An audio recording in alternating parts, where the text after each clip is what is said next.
And now it's recording. You come around here. Yeah, boy. You did something? It's my squad leader, You people. might want to you might want to restart that. That's really racist. Did y'all know that West Virginia and Virginia are two different states? Yes. The differences between these two states are as vast as the Appalachian Mountains that border both of these states. The Civil War, the issues that caused the Civil War are some of the same issues that led these two states to split apart. I'm from Virginia. I grew up in the south central part of the Commonwealth state. Stereotypes and misconceptions are born on a certain grain of truth. Today is an opportunity for us to sift through what is and what is not. As we go in, we'll delve into some of the issues that led to splitting up of these two states. But before we can go on, before we can prepare for the future, we must learn from the past. And in doing so, we can clarify this topic that I am from Virginia, not West Virginia, once and for all. In 1776, Virginia, there was not equal representation. Only white people who owned at least 25 acres of land You guys. were allowed to vote. Most people who lived in Western Virginia did not actually own the land. So therefore, they were not equally represented. In 1829, a delegation gathered in Richmond. It's an important delegation. There's some pretty important people there, like former presidents of the United States, James Madison, James Monroe, future president of the United States, John Tyler, and at the time, Supreme Court Justice John Marshall. They're all there, and at this delegation, they decided no reform. So still, people in western part of the state not equally represented. So the Civil War comes along, and Virginia secedes from the Union. Richmond eventually becomes the capital of the Confederacy. As a result, the western part of Virginia says, I'm going to leave Virginia.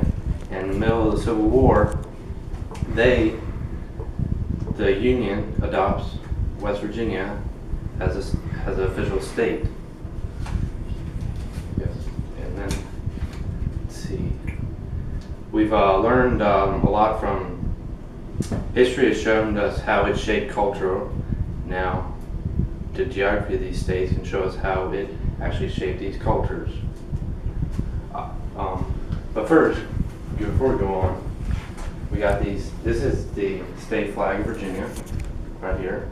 And on the computer screen, we got the state flag of West Virginia. If you'll see, there's a farmer and a miner on this flag, and this shows a representation of the miners and farmers as a big part of West Virginia culture. In West Virginia, it's a vast state. It stretches from the Appalachian Mountains all the way to the Atlantic Ocean. I grew up there. I've seen lots of different things. I've been through 2 tornadoes. Countless hurricanes have come up the Atlantic coast and turned west, through North Carolina and up through Virginia. I've also felt a couple earthquakes and lost lots of power due to ice storms. As you can see, there's snow in our backyard in this next picture.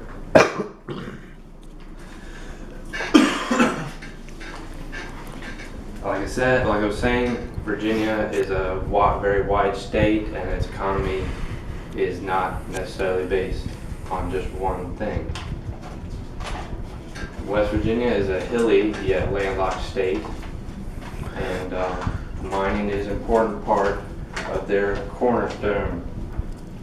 It is amazing how much the scenery changes in a few hours drive. You know, it really is. And to quote a line from a Johnny Cash song, The Ragged Old Flag, the south wind blew hard on that ragged old flag, talking about the American flag. And Yorktown, Bull Run, Cold Harbor, Chancellorsville, Sailors Creek, and finally Appomattox Courthouse were all big battles and events that shaped the state of Virginia and eventually shaped the United States of America.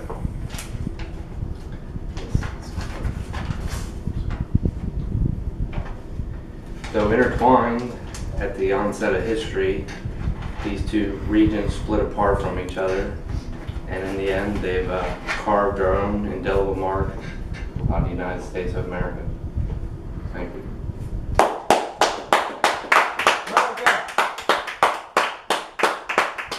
Talking about Painter. Painter, you can pass it.